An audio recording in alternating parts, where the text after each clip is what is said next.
Good morning વિદ્યાર્થી મિત્રો.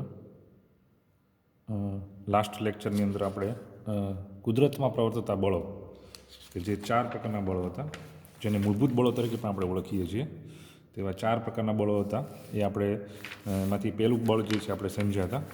તો સૌપ્રથમ તો 4 બળો કયા કયા હતા? તો કે ગુરુત્વાકર્ષણ બળ, વીજચુંબકીય બળ, નંબર 2, નંબર 3 પ્રબળ બળ અને નંબર 4 નિર્બળ બળ.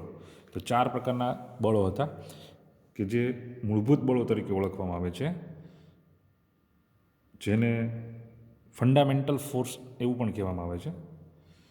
આ એવા બળો છે કે જેના કુદરતી બળો છે, જેના માટે આપણે કોઈ એક્સ્ટ્રા ફોર્સ લગાડવું પડતું નથી. જેના માટે શું કહેવાય કે આપણે કોઈ એનર્જી વેસ્ટ કરવી પડતી નથી, એનર્જી આપણે નથી આપવી પડતી. બસ એ કુદરતમાં પ્રવર્તે છે, એટલા માટે આને મૂળભૂત બળો તરીકે ઓળખવામાં આવે છે. બીજા બધા બળો જે છે ને આપણે એનર્જી આપવી પડે છે ને એટલે એ ક્રિએટ થાય છે. જ્યારે આ બળો એવા છે કે જે કુદરતી રીતે છે, બરાબર. એમાં તો પહેલું બળ જે છે આપણે ભણી ગયા, ગુરુત્વાકર્ષણ બળ. ક્લિયર? એમાં શું આપણે કીધું હતું, એને ઓવરવ્યૂ લઈ લઈએ કે ભાઈ એક તો ગુરુત્વાકર્ષણ બળ, નામ ઉપરથી તમને ખબર પડશે કે એક આકર્ષી પ્રકારનું બળ છે. આમાં અપાકર્ષણ લાગતું નથી, નંબર 1. નંબર 2 કે ગુરુત્વીય બળ છે, ગુરુ અંતરીય બળ છે, એટલે કે ખૂબ જ દૂરના અંતર સુધી લાગે છે, બરાબર. જેમ કે પૃથ્વીનું ગુરુત્વાકર્ષણ બળની આપણે વાત કરીએ, પૃથ્વીના ગુરુત્વાકર્ષણ બળની વાત કરીએ આપણે, તો પૃથ્વીના કેન્દ્રથી લઈ અને વાતાવરણ જ્યાં સુધી જે છે, બરાબર, પૃથ્વીની સપાટી સુધીની વાત નથી, પૃથ્વીના વાતાવરણ સુધીની આ બળ લાગે છે. ક્લિયર? દાખલા તરીકે સૂર્યની વાત કરીએ તો સૂર્ય જે છે એના જેટલા પણ ગ્રહો છે એ જ્યાં સુધી અંતર સુધી આપણે ખબર છે કે મંગળ, પૃથ્વી, ગુરુ, શુક્ર, શનિ, યુરેનસ, નેપચ્યુન, ત્યાં સુધી બળ સૂર્ય જે છે પોતાનું ગુરુત્વાકર્ષણ બળ ત્યાં સુધી લગાડે છે. ક્લિયર? એટલા માટે એવું કહેવાય કે આ ગુરુત્વીય બળ છે. તો આ બળ કોના પર લાગે છે? તો કે વિશ્વમાં રહેલા, એટલે કે બ્રહ્માંડમાં, વિશ્વ એટલે આપણે પૃથ્વી નથી સમજવાનું, બ્રહ્માંડ સમજવાનું છે. તો બ્રહ્માંડમાં રહેલા કોઈ પણ પદાર્થ છે કે જેને દળ હશે તેના પર આ પ્રકારનું બળ લાગુ પડશે. ક્લિયર? અને એના નિયમ જે છે એ અને ઇક્વેશન કઈ રીતે આવે છે એ વસ્તુ આપણે કાલે સમજી ગયા હતા. હવે નેક્સ્ટ એના પછી બીજું બળ જે છે વીજચુંબકીય બળ. ક્લિયર? તો વીજચુંબકીય બળ જે છે એ પણ કુદરતી બળ છે, અથવા તો એ પણ શું છે, મૂળભૂત બળોમાં એનો સમાવેશ થાય છે, અથવા એને ઇંગ્લિશમાં કહેવામાં આવે છે ઇલેક્ટ્રોમેગ્નેટિક ફોર્સ. આ બળ જે છે એ ક્યારે લાગુ પડે? તો કે જ્યારે કણ પાસે અથવા તો કોઈ મોલેક્યુલ હશે અથવા કોઈ પાર્ટિકલ હશે, એની પાસે વીજભાર હોવો જરૂરી છે. જ્યારે વીજભાર હશે ત્યારે વીજચુંબકીય બળ લાગુ પડશે. ગુરુત્વાકર્ષણ બળ ક્યારે લાગુ પડશે? કે જ્યારે કોઈ પદાર્થ પાસે અથવા તો કોઈ પાર્ટિકલ પાસે શું હશે? દળ હશે, માસ હશે. જો માસ હશે તો માસના કારણે ગ્રેવિટેશનલ ફોર્સ અથવા તો ગુરુત્વાકર્ષણ બળ ક્રિએટ થાય.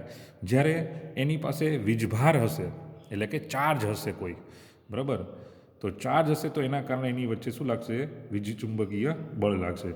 શરૂઆતમાં આપણે આ બંને બળ જે છે ને અલગ દર્શાવતા હતા, વિદ્યુતીય બળ અને ચુંબકીય બળ. પણ પછીના પ્રયોગો દ્વારા સાબિત થયું કે ભાઈ આ બળ અલગ નથી, બંને બળ એક જ છે. એટલે આપણે એનો એક જ સાથે સમાવેશ કરી દીધો, વિદ્યુત ચુંબકીય બળ, ઇલેક્ટ્રોમેગ્નેટિક ફોર્સ. ક્લિયર? તો આ બળ જે છે એ આકર્ષી અને અપાકર્ષી બંને પ્રકારનું બળ છે. ફક્ત આકર્ષી પ્રકારનું બળ હોય તો એ ગુરુત્વાકર્ષણ બળ, જ્યારે આ બળ જે છે આકર્ષી અને અપાકર્ષી બંને પ્રકારનું બળ છે. તો આનો નિયમ પણ પહેલાં જેવો જ છે, થોડો ચેન્જીસ છે. તો આપણે જોઈએ કે જો બે વીજભાર છે એમની વચ્ચે પ્રવર્તતું વિદ્યુત બળ છે ક્યારે કેટલું છે, કેમ નક્કી કરી શકાય? તો કે આ બંને વિદ્યુતભારના ગુણાકારના સમપ્રમાણમાં અને તેમની વચ્ચેના અંતરના વર્ગના વ્યસ્ત પ્રમાણમાં છે. ક્લિયર? જે ગુરુત્વાકર્ષણ બળ છે એ પણ અંતરના વર્ગના વ્યસ્તના નિયમને અનુસરે છે, વીજચુંબકીય બળ છે એ પણ અંતરના વર્ગના વ્યસ્તના નિયમને અનુસરે છે. એ જે નિયમ છે એના જેવો જ નિયમ છે આની અંદર. ત્યાં આગળ માસનો ઉલ્લેખ કરેલ છે, એટલે કે દળનો ઉલ્લેખ કરેલ છે, અહીંયા આપણે વીજભારનો ઉલ્લેખ કરેલો છે. ક્લિયર? કે બે વીજભારો છે કે Q1 અને Q2, અહીંયા આપણે શું ધારતા હતા? બે પદાર્થ છે અથવા તો બે કણ છે, પાર્ટિકલ છે, કે જેનું દળ M1 અને M2 છે. અંતર તો બેમાં છે જ તે. ક્લિયર? તો શું થયું? તેમની વચ્ચેનું અંતર કેટલું છે? R જેટલું હોય. તો આના પરથી આપણે આ નિયમ જે છે એ સાબિત કરી શકીએ. ક્લિયર? તો બે વીજભારો છે, એક છે Q1 અને એક છે Q2, અને તેમની વચ્ચેનું અંતર કેટલું છે? તો કે R જેટલું છે. તો આ નિયમ કઈ રીતે લખી શકાય? તો ઇક્વેશન યાદ રાખવાનું, ઇક્વેશન ઉપરથી તમે નિયમ લખી શકશો. અત્યારે મેં ઓવરવ્યૂ આપેલું છે નિયમનો, પણ પછી તમે ફરીથી જ્યારે ઇક્વેશન જોશો ને, ઇક્વેશન યાદ રાખવાનું કે આ વીજચુંબકીય બળ છે F, ત્યાં આગળ પણ પહેલા નિયમમાં પણ F હતો, ત્યાં આગળ પણ એફ હતો, પણ એ એફ ગુરુત્વાકર્ષણ બળ એટલે કે ગ્રેવિટેશનલ ફોર્સ માટે હતો. આ એફ શેના માટે છે? વીજ ચુંબકીય બળ માટે. તો F is proportional to Q1 Q2 upon R square. આ જે છે એ પ્રપોઝનાલિટી ફેક્ટર છે, અથવા તેને કહેવાય ચલનની નિશાની છે. કે આ જે બળ છે એ ચલે છે, અથવા તો કોને સમપ્રમાણમાં છે? તો Q1 અને Q2ના સમપ્રમાણમાં છે અને આરના વ્યસ્ત પ્રમાણમાં છે. તો એના પરથી મારે એક કોન્સ્ટન્ટ દાખલ કરવો પડે, એટલે કે અચળાંક દાખલ કરવો પડે. એફ ઇઝ ઇક્વલ ટુ કે. ત્યાં આગળ આપણે જી દાખલ કરેલો હતો, અહીંયા આપણે કે લખશું. કે એફ ઇઝ ઇક્વલ ટુ કે Q1 Q2 upon R square. તો નિયમ કઈ રીતે આના પરથી જ લખી શકાય? તો કે જો બે વીજભારો છે Q1 અને Q2, તો વીજ ચુંબકીય બળ કોને કહેવામાં આવે નિયમમાં લખવું હોય? તો કે બે વીજભારોના ગુણાકારના સમપ્રમાણમાં અને અંતરના વર્ગના વ્યસ્ત પ્રમાણમાં. ક્લિયર એટલી વસ્તુ? તો આના પરથી તમે જે છે એ નિયમ પણ લખી શકો. તો આ બળ પણ કેવું છે? ગુરુઅંતરીય બળ છે. ક્લિયર? પહેલાંની જેમ જ ગુરુઅંતરીય બળ છે. આ બળ પણ અંતરના વર્ગના વ્યસ્તના નિયમને અનુસરે છે. ક્લિયર? આ બળ આમ તો નિર્બળ છે, પરંતુ ગુરુત્વાકર્ષણ બળ કરતાં પ્રબળ છે. એટલે સૌથી નિર્બળ બળ હોય ને તો ગુરુત્વાકર્ષણ બળ, એના કરતાં થોડુંક પ્રબળ બળ કહેવાય વીજ ચુંબકીય બળ. આ બળ લાગવા માટે કોઈ માધ્યમની જરૂર હોતી નથી. કોઈ માધ્યમની જરૂર નથી હોતી આ બળ લગાડવા માટે. એટલે સૂરજમાંથી લાઇટ આવે છે આપણી પાસે, સનમાંથી જે લાઇટ આવે છે એ પણ એક પ્રકારનું વીજ ચુંબકીય બળ જ છે. એટલે એને પ્રસરવા માટે કોઈ માધ્યમની જરૂર હોતી નથી. એટલે તમે વિચારો કે સન અને પૃથ્વી એની વચ્ચે કોઈ માધ્યમ નથી, છતાં એ પ્રવર્તે છે. અને કદાચ માધ્યમ હોય તો પણ એ પ્રસરે, એવું જરૂરી નથી. ક્લિયર? એક ખાસ યાદ રાખવાનું કે આ બળ છે આકર્ષી અને અપાકર્ષી બંને પ્રકારનું છે. ગુરુત્વાકર્ષણ બળ ફક્ત આકર્ષી પ્રકારનું જ છે, જ્યારે આ બળ છે એમાં આકર્ષણ પણ લાગશે, એટલે કે એટ્રેક્શન પણ લાગશે, અને રિપલ્ઝન પણ લાગશે, એટલે કે અપાકર્ષણ પણ થશે. એટલે આ બંને પ્રકારનું છે. એના પછી ત્રીજું અને ચોથું બળ છે પ્રબળ બળ અને નિર્બળ બળ. તો પ્રબળ બળ કોને કહેવાય અને નિર્બળ બળ કોને, એના વિશે જોઈએ આપણે. તો પ્રબળ બળ અને નિર્બળ બળ, જ્યારે તમને આખો પ્રશ્ન પૂછાય કે ભાઈ મૂળભૂત બળો વિશે ચર્ચા કરો, તો 4 બળો લખવાના રહેશે. પણ ઘણી વખત એવું થાય કે ફક્ત અને ફક્ત ગુરુત્વાકર્ષણ બળ વિશે જણાવો, તો એ વખતે ફક્ત ગુરુત્વાકર્ષણ બળ જ તમારે લખવાનું રહેશે. થોડું આઈએમપી કહેવાય એવું ગુરુત્વાકર્ષણ બળ છે. ક્લિયર? તો આ બળને ન્યુક્લિયર બળ તરીકે પણ ઓળખવામાં આવે છે. પ્રબળ બળને ન્યુક્લિયર બળ તરીકે પણ ઓળખવામાં આવે છે. તો આપણને એ ખબર હોય છે કે ન્યુક્લિયસ કોને કહેવાય? તો કે કોઈ પદાર્થ જે છે એને તમે પાર્ટ્સ કરતા જાઓ, તો એનો નાનો પાર્ટ્સ જે કહેવાય એ કોઈ પદાર્થ છે. દાખલા તરીકે આપણે અહીંયા જોઈએ પદાર્થ,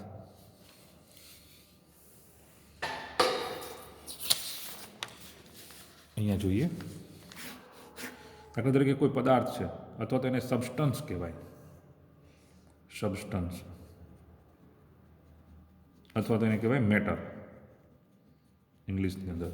તો આનો પાર્ટ્સ જે છે એ શું કહેવામાં આવે છે? એનો પાર્ટ્સ, એના નાના પાર્ટ્સ તો જોઈએ તો એને શું કહેવામાં આવે છે? અણુનો બનેલો હોય. કોઈ પણ પદાર્થ જે છે અણુનો બનેલો હોય. શેનો બનેલો હોય? અણુનો. એને કહેવાય મોલેક્યુલ્સ, અણુઓ. આ પદાર્થ જે છે, પદાર્થ કેવા હોય? ઘન, પ્રવાહી, વાયુ, કોઈ પણ પદાર્થ હોય. તો એ શેનો બનેલો હશે? તો કે અણુઓનો બનેલો છે. એને કહેવાય મોલેક્યુલ્સ. હવે આ અણુઓ શેના બનેલા હશે? તો કે આ અણુ જે છે એ પરમાણુઓના બનેલા હોય. ખાસ ધ્યાનમાં રાખવાનું. અને એને ઇંગ્લિશમાં કહેવાય એટમ્સ. ક્લિયર? એને શું કહેવાય? એટમ્સ કહેવામાં આવે. એટલે કોઈ તમને પૂછે કે પદાર્થનો સૌથી નાનામાં નાનો પાર્ટ કયો છે? તો કે પરમાણુઓ અથવા તો એટમ્સ. એનાથી નાનો પાર્ટ્સ ક્યારે શક્ય છે? નહીં. પદાર્થનો સૌથી નાનામાં નાનો પાર્ટ એ શું કહેવાય? એટમ્સ અથવા તો પરમાણુ કહેવાય. આ પરમાણુઓ ભેગા થઈને અણુ બનાવે, અણુઓ ભેગા થઈને પદાર્થ બનાવે. પદાર્થ ગમે તે હોઈ શકે, ઘન, પ્રવાહી, વાયુ, કોઈ પણ હોઈ શકે. પણ આ પરમાણુઓ જે છે ને એ પણ શેના બનેલા છે? તો એ જોયું આપણે. તો કે પરમાણુ જે છે ને એની અંદર શું હશે? એક કેન્દ્ર હશે, અને એની ફરતે ઇલેક્ટ્રોન જે છે ને આ રીતે ગતિ કરતો હોય છે. આ આવડો મોટો ઇલેક્ટ્રોન નથી, આ ઇલેક્ટ્રોનનો ગતિપથ મેં દર્શાવ્યો છે. બરાબર? આ પરમાણુઓ શેના બનેલા હોય? તો પરમાણુઓ જે છે ને એ 3 વસ્તુ હોય: પ્રોટોન, ન્યુટ્રોન અને ઇલેક્ટ્રોન. ક્લિયર? આ 3ની મદદથી બને પરમાણુ જે છે. પરમાણુની મદદથી અણુ બને, અણુની મદદથી પદાર્થ બને. તો પ્રોટોન, ન્યુટ્રોન અને ઇલેક્ટ્રોન. પ્રોટોન જે છે ને એને P વડે દર્શાવાય, ન્યુટ્રોનને N વડે દર્શાવાય, અને ઇલેક્ટ્રોનને E વડે દર્શાવાય. હવે આ પ્રોટોન પાસે જે વીજભાર છે ને એ ધન છે, એટલે હું P+ લખીશ અહીંયા. ન્યુટ્રોન પાસે કોઈ જ વીજભાર નથી, એટલે હું એને N0 વડે દર્શાવું છું. અને ઇલેક્ટ્રોન છે ને એ નેગેટિવ છે, એટલે કે એની પાસે ઋણ વીજભાર છે. ક્લિયર? તો પરમાણુ જે છે એની અંદર 3 છે. પ્રોટોન, 3 પ્રકારના કણો છે: પ્રોટોન, ન્યુટ્રોન અને ઇલેક્ટ્રોન. પ્રોટોન, ન્યુટ્રોન અને ઇલેક્ટ્રોન. તો ન્યુટ્રોન્સ પાસે કોઈ જ વીજભાર નથી એટલે પછી N0 લખીએ છીએ. ઇલેક્ટ્રોન પાસે ઋણ વીજભાર છે એટલે ઇલેક્ટ્રોન પાસે માઇનસની નિશાની કરી છે અને પ્રોટોન પાસે પ્લસ વીજભાર છે.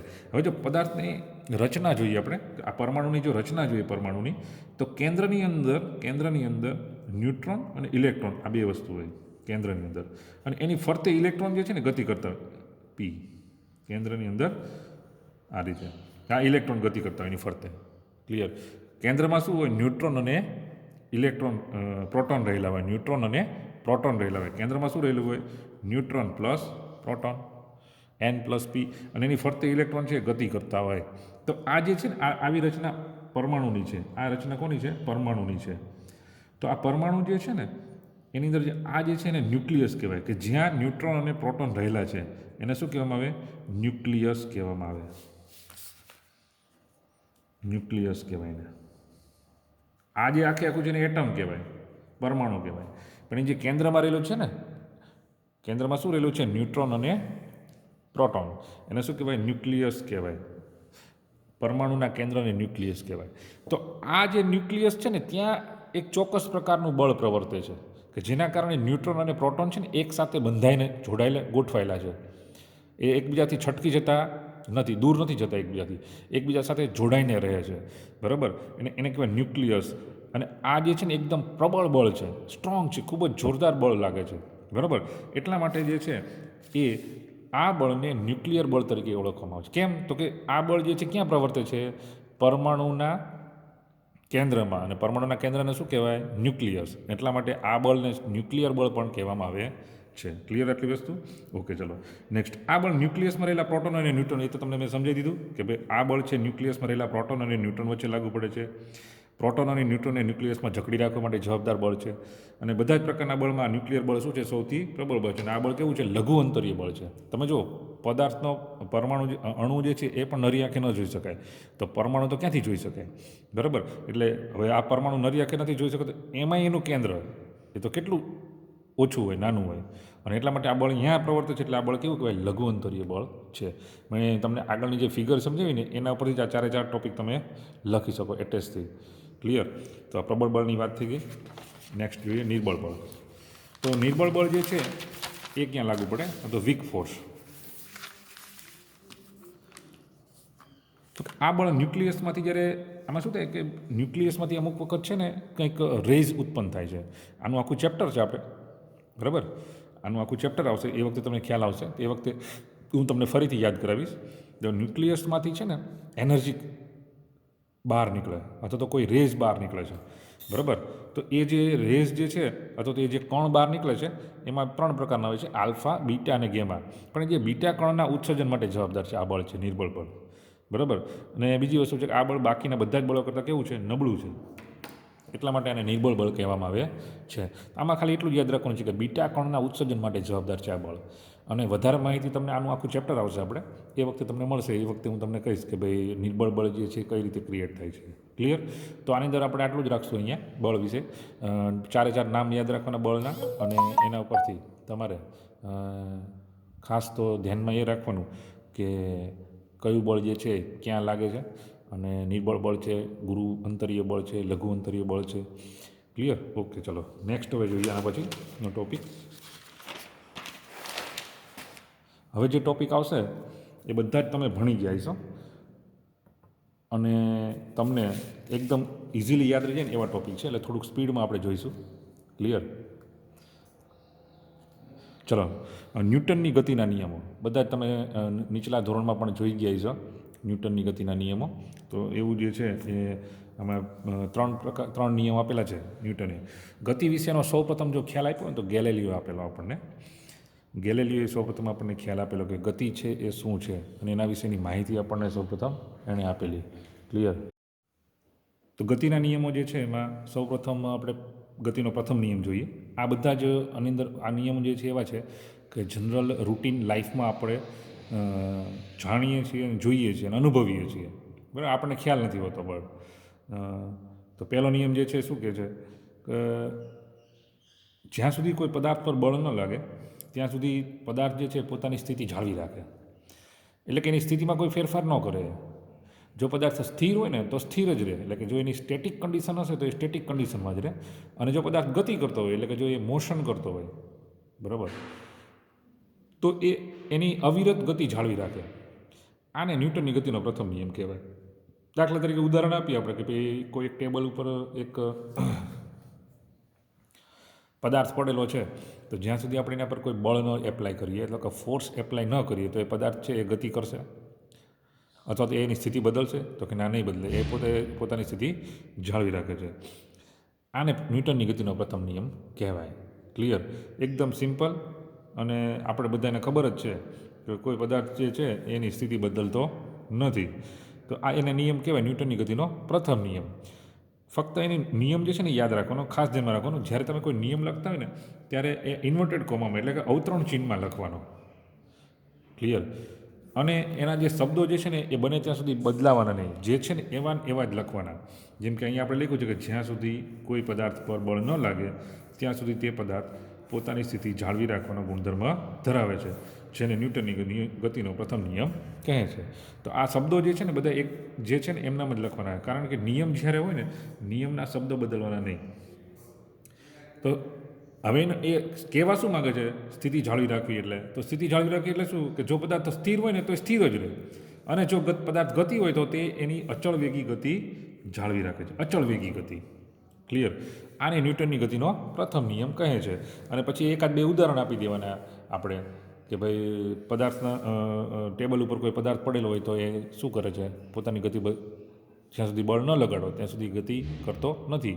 એવી જ રીતે દાખલા તરીકે આપણે બીજું એક ઉદાહરણ આપીએ કે ગતિ કરતો એવું ઉદાહરણ આપીએ તો કે પૃથ્વી જે છે એની ફરતે ચંદ્ર ગતિ કરે છે, તો એની ગતિ જે છે અવિરત જાળવી રાખે છે. એના માટે કોઈ ફોર્સની જરૂર નથી. ક્લિયર? પૃથ્વી જે છે એ સૂર્ય ફરતે ફરે છે, બધા જ ગ્રહો જે છે એ સૂર્યની ફરતે ફરે છે, તો એની ગતિ અવિરત ચાલુ જ છે. ક્યારે એવું થયું કે ભાઈ ના એની ગતિ બંધ થઈ ગઈ અથવા તો ધીમી પડી ગઈ? એવું નથી થતું. કેમ? ન્યૂટનની ગતિનો પ્રથમ નિયમ કે જે પદાર્થ ગતિ કરે છે ને એ અવિરત એની ગતિ ચાલુ જ રાખે જ્યાં સુધી બળ ન લગાડી ત્યાં સુધી. ચંદ્ર પર બીજું કોઈ બળ ન લાગે ત્યાં સુધી એ પૃથ્વી ફરતે પોતાની અવિરત ગતિ જાળવી જ રાખે છે. આને શું કહેવાય? ન્યૂટનની ગતિનો પ્રથમ નિયમ. ઓકે, ચલો. આના પરથી એક બીજું એક કોન્સેપ્ટ આવે છે, એને કહેવામાં આવે છે ઇનર્શિયા, અથવા તો એને કહેવાય જડત્વ. આ ન્યૂટનની ગતિના પ્રથમ નિયમ ઉપરથી જ સમજી શકાય. જડત્વ એટલે શું? તો કે કોઈ પણ પદાર્થ છે ને એ ના પર બળ ન લાગે ને ત્યાં સુધી એ પદાર્થ પોતાની સ્થિતિ જાળવી રાખવાનો ગુણધર્મ ધરાવે છે. ફરી વખત, જ્યાં સુધી કોઈ પણ પદાર્થ પર બળ ન લાગે ત્યાં સુધી તે પોતાની સ્થિતિ જાળવી રાખવાનો ગુણધર્મ ધરાવે છે. એટલે જેવી એની સ્થિતિ છે ને એ જાળવી રાખે. જો એ પદાર્થ સ્થિર હશે ને તો સ્થિરનો સ્થિર જ રહેશે. જો તે પદાર્થ ગતિ કરતો હશે ને તો એ એની અચળ વેગી ગતિ જાળવી રાખશે. બરાબર? અચળ વેગી ગતિ. અચળ વેગી ગતિ કોને કહેવાય? તો કે જેમાં પદાર્થનો વેગ બદલાય નહીં, એ કોન્સ્ટન્ટ રહે. બરાબર? એનો વેગ કેવો રહે? કોન્સ્ટન્ટ રહે. તો એને કહેવામાં આવે અચળ વેગી ગતિ કહેવામાં આવે.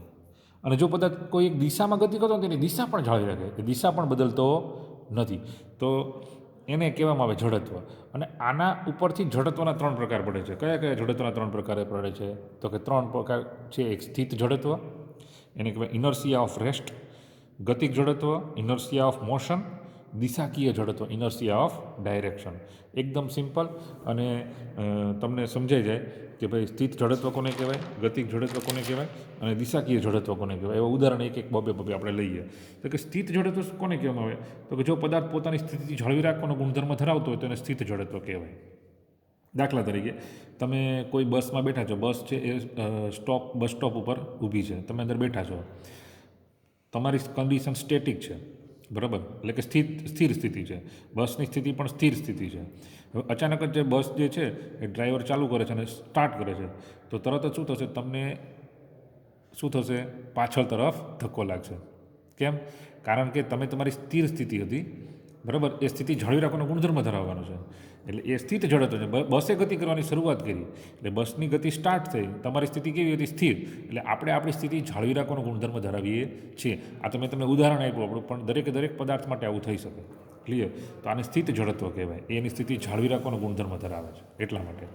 દાખલા તરીકે પાણી એક ગ્લાસ છે, ગ્લાસ ઉપર તમે એક કાર્ડ પેપર મૂકો અને એના પર સિક્કો મૂકી. ક્લિયર? હવે તમે કાર્ડ જે છે એને જોરથી ધક્કો મારશો તો સિક્કો ક્યાં પડશે? ગ્લાસમાં પડશે. ક્લિયર? ખબર પડે છે હું જે તમને કહું છું એ? ગ્લાસ ખાલી, એની પર કાર્ડ મૂકવાનું, એની પર સિક્કો મૂકવાનો, તમારે કાર્ડને ફોર્સ આપવાનો, ધક્કો મારવાનો, તો સિક્કો ક્યાં પડશે? ગ્લાસમાં પડશે. તમે ગતિ કોને કરાવી? આપણે કાર્ડને. એટલે સિક્કો જે છે પોતાની સ્થિર સ્થિતિ જાળવી રાખવાનો ગુણધર્મ ધરાવે છે, અને એટલા માટે શું કરે છે? એની પોતાની સ્થિર સ્થિતિ જાળવી રાખવાના ગુણધર્મ કારણે એ ગ્લાસમાં પડે છે. આ જે છે સ્થિત જડત્વના ઉદાહરણ છે.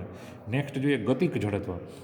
તો હમણાં મેં એવું તમને કીધું, બસનું ઉદાહરણ આપ્યું, એવું જ રીતે બસ જે છે ગતિ કરે છે, બરાબર, ફૂલ સ્પીડમાં ગતિ કરે છે. અચાનક જ બસ છે એ બ્રેક મારે છે, સ્ટોપ કરવા માટેનો પ્રયત્ન કરે છે, એટલે કે એ સ્થિર થવાનો પ્રયત્ન કરે છે. તો તમને અંદર બેઠેલા પેસેન્જરને તો મુસાફરોને શું થશે? આગળ તરફ ધક્કો લાગશે. કારણ શું છે? દરેકે દરેક પદાર્થ જે છે તો કોઈ પણ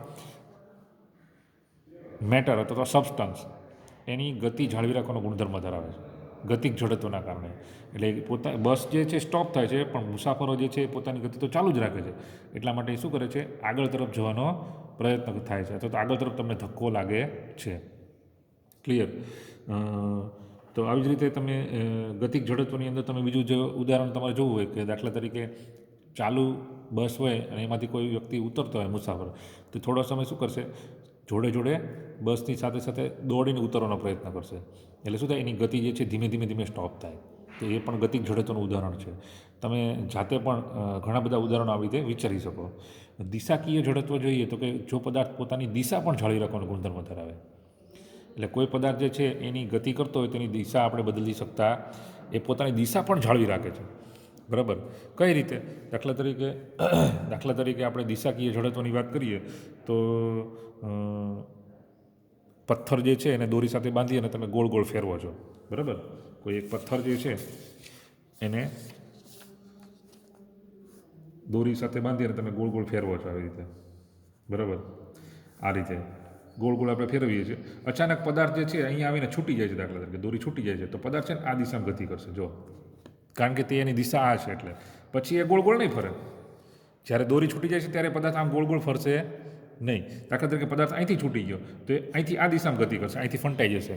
એ પછી દોરી છૂટી ગયા પછી ગોળ ગોળ ફરશે નહીં, બરાબર. પછી શું કરશે? એ એના સ્પર્શકની દિશામાં ગતિ કરવાની શરૂઆત કરશે. ક્લિયર? તો આ જે છે શું? પદાર્થ પોતાની દિશા પણ જાતે બદલતો નથી. આને કહેવાય દિશાકીય જડત્વ. આવા ઘણા બધા ઉદાહરણ મળે, બરાબર. તો જડત્વ વિશેની આટલી વસ્તુ જે છે યાદ રાખજો. ક્લિયર? એના પછીનો નેક્સ્ટ ટોપિક જે છે એ મોસ્ટ આઈએમપી, રેખીય વેગમાન. રેખીય વેગમાન, લિનિયર મોમેન્ટમ. વેગમાન બે પ્રકારના હોય છે. એક રેખીય વેગમાન આવે ને બીજું કોણીય વેગમાન આવે. આપણે અહીંયા રેખીય વેગમાન વિશે જ ભણવાનું છે. એટલે એને સામાન્ય રીતે એને વેગમાન પણ કહેવાય અને રેખીય વેગમાન પણ કહેવાય, બંને એક જ. ક્લિયર? તો કોને કહેવાય વેગમાન? તો કે દળ એટલે કે માસ અને વેગના ગુણાકારને, બરાબર, multiplication of mass and velocity is called linear momentum. એટલે કે દળ અને વેગના ગુણાકારને રેખીય વેગમાન કહેવાય. તો વેગમાન બરાબર શું થાય? દળ ગુણ્યા વેગ, એટલે કે માસ ઇન્ટુ વેલોસિટી. માસ ઇન્ટુ વેલોસિટી. તો વેગમાનને પી વડે દર્શાવવામાં આવે છે. શેના વડે દર્શાવવામાં આવે છે? પી વડે. તો હવે તમને ખબર પડી જ ગઈ છે કે પી છે કેવું છે? સદિશ રાશિ છે. જો મેં એરોની નિશાની કરી છે એટલે ખબર પડી જાય. બરાબરની એક બાજુ જો આ બાજુ કોઈ એક સદિશ રાશિ હોય ને, બરાબરની બીજી સાઈડ કોઈ સદિશ રાશિ હોય ને, તો આ બાજુની રાશિ હંમેશા સદિશ રાશિ થાય. દાખલા તરીકે અહીંયા કોઈ અદિશ હોત ને તો મને આ જવાબ અદિશ મળત. તો આ રાશિ કેવી મળત? અદિશ મળત. પણ અહીંયા જો વી છે એ સદિશ રાશિ છે, દળ છે એ અદિશ રાશિ છે. ક્લિયર? એટલે વેગમાન છે એ સદિશ રાશિ થશે.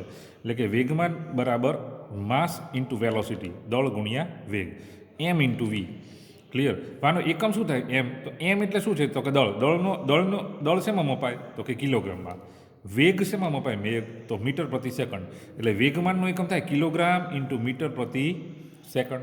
આ એમકેએસમાં એકમ મેં લખ્યો છે. જો તમે સીજીએસમાં લખો, સીજીએસમાં તો શું થશે? કિલોગ્રામનું શું થઈ જશે? ગ્રામ, મીટરનું સેન્ટીમીટર અને સેકન્ડનું તો સેકન્ડ જ રહેશે. એટલે એકમ હંમેશા બંને પદ્ધતિમાં લખવાના, એમકેએસ અને સીજીએસ બંને પદ્ધતિમાં એકમ લખવાના રહેશે. વેગમાન છે ને ખૂબ જ અગત્યની ભૌતિક રાશિ છે, બરાબર. તમે એના વડે વેગ કરતાં પણ વિશેષ માહિતી તમને મળે અને પદાર્થ વિશેની સંપૂર્ણ માહિતી જે છે ને એ વેગ કરતાં વેગમાનથી જ તમને મળે. દાખલા તરીકે કોઈ એક, હું તમને એક ઉદાહરણ આપું કે ભાઈ એક વ્યક્તિ પાતળો વ્યક્તિ છે અને એક વ્યક્તિ જાડો છે.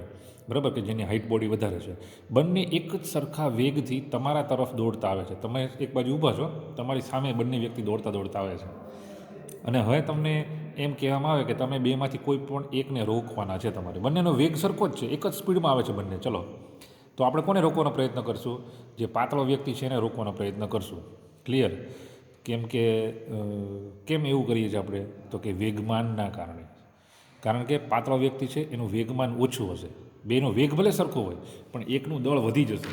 આ એમ જે છે ને એકનું વધારે છે, જે વ્યક્તિ જાડો છે એનું એમ વધારે હશે, એટલે વેગમાન તમને કેવું મળશે? વધુ મળશે. એટલે બળ વિશેની માહિતી જે છે ને મને વેગમાનમાં વધારે મળશે તમને. તો ખ્યાલ આવી ગયો તમને કે ભાઈ આપણે કેમ આવું કરીએ છીએ? તો કે બળ વિશેની માહિતી છે ને એ રેખીય વેગમાનમાં વેગ કરતાં પણ વધારે માહિતી સચોટ મળે છે. એટલે વેગમાન છે ને બહુ જ અગત્યની ભૌતિક રાશિ છે. દાખલા તરીકે કોઈ કાર અને ટ્રક આ બંનેનો એક્સિડન્ટ થાય તો વધારે નુકસાન કારને જ થવાનું છે, ટ્રકને નુકસાન થવાનું નથી. કેમ? કારણ કે ટ્રકનો વેગ જે છે એ કારનો ભલે વધારે હોય, પણ દળ જે છે ખૂબ જ ઓછું છે. જ્યારે ટ્રક જે છે ને એનો દળ ખૂબ જ વધારે છે, એટલે એને નુકસાન કેવું થશે? ઓછું થશે. તો તેના પર બળ જે છે એ વધારે લગાડશે કારને, એટલે કાર નુકસાન વધારે થશે. એટલે વેગમાન છે ને ખૂબ જ અગત્યની ભૌતિક રાશિ છે. ક્લિયર? કે જેના વડે તમને બળ વિશેની ઘણી જ માહિતી મળે છે. એના પછી આવે છે ન્યૂટનની ગતિનો બીજો નિયમ. આ ખૂબ જ મોસ્ટ આઈએમપી છે. બરાબર, તમારે એક્ઝામની અંદર આ નિયમ તારવવાનો આવશે જ ફરજિયાત. એટલે આ નિયમ ફરજિયાત બધાએ કરી નાખવાનો. આઈએમપી છે આ. Newton's second law of motion. તો પહેલાં આપણે ન્યૂટનની ગતિનો બીજો નિયમ જે છે એનું સેન્ટેન્સ અથવા તેનું વિધાન શું કહે છે? એનું વિધાન જે શું છે? તો કે પદાર્થના વેગમાનમાં, તમે વેગમાન ભણી ગયા, તો પદાર્થના વેગમાનમાં સમય સાથેનો ફેરફાર એ તેના પર લાગતા બાહ્ય બળ જેટલો હોય છે. આવો નિયમ કહે છે આપણને. બરાબર, પદાર્થના વેગમાનનો કોની સાથે ફેરફાર? સમય સાથેનો ફેરફાર. જો વેગનો સમય સાથે ફેરફાર થાય ને તો એને શું કહેવામાં આવે છે? પ્રવેગ કહેવામાં આવે છે. ક્લિયર? સમજો ફરી વખત. વેગનો સમય સાથે ફેરફાર થાય તો એને પ્રવેગ કહેવાય. સ્થાનમાં સમય સાથે ફેરફાર થાય ને તો એને વેગ કહેવાય. પણ વેગમાનમાં સમય સાથે ફેરફાર થાય તો એને શું કહેવામાં આવે છે? બળ કહેવામાં આવે છે, અથવા તો ફોર્સ કહેવામાં આવે છે. Change in momentum with respect to time, it's called force. Clear? તો આ જે છે એ ન્યૂટનની ગતિનો બીજો નિયમ છે. ધારો કે હવે આપણે ધારી લઈએ કે ભાઈ એક પદાર્થ છે એનું દળ એમ છે અને એનો વેગ છે ને વી છે, અને એનું વેગમાન કેટલું છે? પી જેટલું છે. વેગમાનને ખાસ ધ્યાનમાં રાખવાનું, પી વડે દર્શાવવામાં આવે છે. તો બળ બરાબર, આ વિધાન ઉપરથી શું લખાય? બળ બરાબર વેગમાનનો ફેરફાર છેદમાં સમય. બળ કોને કહેવામાં આવે છે? બળ નામની ભૌતિક રાશિ કોને કહેવામાં આવે છે? તો કે વેગમાનમાં ફેરફાર થાય. કોની સાથે? સમય સાથે. એ શું આપે છે? બાહ્ય બળનું મૂલ્ય આપે છે, એટલે કે ફોર્સનું વેલ્યુ આપે છે. તો વેગમાનનો ફેરફાર એને હું ડેલ્ટા વડે દર્શાવું છું. શેના વડે દર્શાવું છું? ડેલ્ટા વડે. બરાબર, ડેલ્ટા એટલે ફેરફાર, એટલું યાદ રાખવાનું. તો F is equal to delta P upon delta T. વેગમાન છે ને પી વડે દર્શાવે છે, સમયને ટી. હવે આ પી બરાબર શું થાય? પી બરાબર, તો કે સાહેબ ખબર છે આપણને, P is equal to M into V, દળ અને વેગનો ગુણાકાર. હું અહીંયા એ પી બરાબર આ વેલ્યુ મૂકી દઉં છું, એમ ઇન્ટુ વી. આ સમીકરણ ઉપરથી આ સમીકરણ કેમ આવ્યું? તો એમાં શું ફેરફાર થાય છે એ જ લખવાનું છે, બાકી બધું એમનામ જ છે. આ ડેલ્ટા પી છેદમાં ડેલ્ટા ટી બધું એમના એમ, ખાલી પીની જગ્યાએ મેં એમ ઇન્ટુ વી એટલું લખ્યું છે. ને એ કેમ લખ્યું છે? કારણ કે વેગમાનના સૂત્ર પરથી. હવે એમ કોઈ પણ પદાર્થનું દળ તો છે ને ચોક્કસ જ રહેવાનું છે, બદલાવાનું નથી. બરાબર, પદાર્થ જે છે, કોઈ એક પદાર્થની વાત કરીએ તો એનું દળ ક્યારે ચેન્જ? દાખલા તરીકે એનું દળ 25 ગ્રામ છે તો 25 ગ્રામ જ રહેવાનું છે. એનો વેગ બદલાય. બરાબર, 1 મીટર પર સેકન્ડ થાય, 20 મીટર પ્રતિ સેકન્ડ થાય, 100 મીટર પ્રતિ સેકન્ડ થાય, ગમે તે થાય, એ બદલાય. પણ એમ ન બદલાય. એટલે એમને મેં બહાર કાઢી લીધો, એમને સમીકરણમાં બહાર લઈ લીધો. તો બહાર શું છે? Delta V upon delta T. આ શું છે? વેગનો સમય સાથે ફેરફાર. એ શું આપે? પ્રવેગ આપે. સિમ્પલ.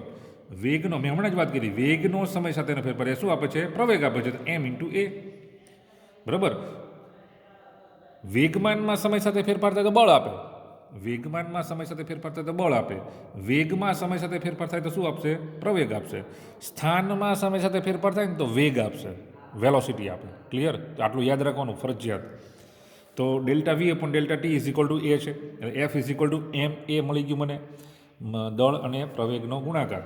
બરાબર, તો મને શું આપે છે? બળ આપે છે. તો ઘણા પુસ્તકમાં અથવા તો ઘણી બુકમાં તમને ન્યૂટનની ગતિનો બીજો નિયમ છે ને આ રીતે પણ લખેલો છે કે પદાર્થ પર લાગતું બાહ્ય બળનું મૂલ્ય એ પદાર્થના દળ અને પ્રવેગના ગુણાકાર જેટલું છે. જો આના પરથી જ લખ્યું છે, પદાર્થ પર લાગતું બાહ્ય બળ, સમીકરણ યાદ રાખો ને ઓટોમેટિક નિયમ યાદ રહી જાય.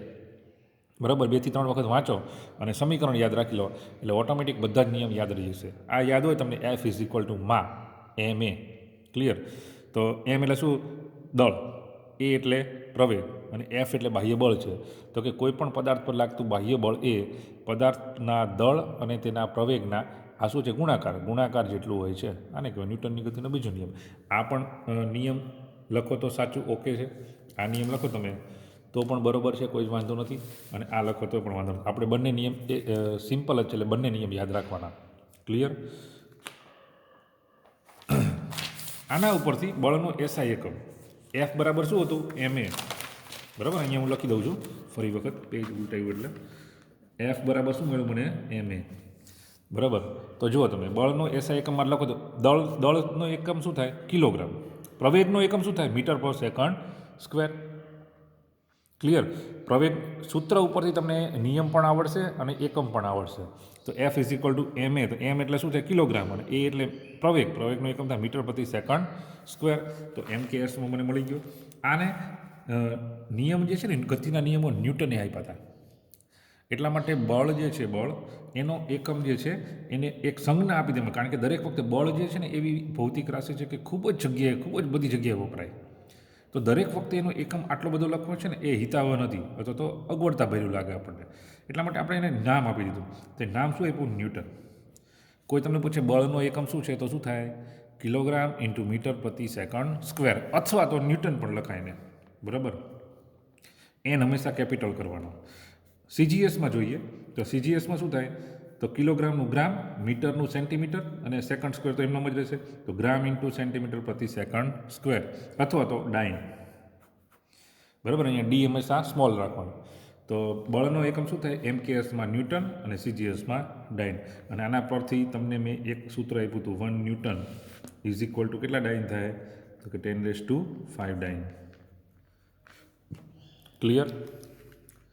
ચલો ઓકે. નેક્સ્ટ લેક્ચરમાં આપણે ઇમ્પલ્સ ઓફ ફોર્સ અથવા તો બળનો આઘાત સમજશું. ક્લિયર? તો ચલો ઓકે, થેન્ક યુ.